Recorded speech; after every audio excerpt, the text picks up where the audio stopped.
treba rastaviti na faktore ovaj algebarski izraz. 45 je 9 puta 5 puta, gledamo ovdje, imamo x na četvrtu, x na treću, x na drugu, pa ćemo ovaj x na četvrtu napisati kao x na kvadrat puta x na kvadrat minus 6 puta 5 puta x na kvadrat puta x na prvu plus 5 puta x na kvadrat puta 1 jednako je. Sad podcrtajmo šta je zajedničko u sva tri člana.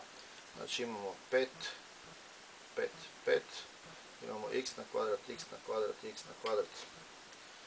To što je zajedničko svim članovima ćemo izlučiti vani. Znači pišemo 5x na kvadrat puta zagrada.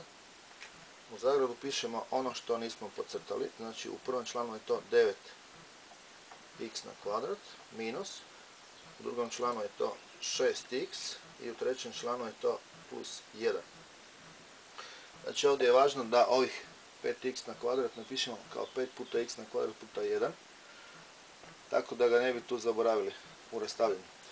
Dalje, to je 5x na kvadrat puta zagrada, ovo je 3x na kvadrat minus 2 puta 3x puta 1 i plus 1 na kvadrat. Dakle, u zagradi imamo a na kvadrat minus 2 puta a puta b plus b na kvadrat, što je u stvari kvadrat razlike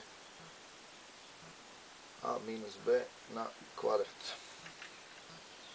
Dakle, to je 5x na kvadrat puta zagrada 3x minus 1 sve skupa na kvadrat.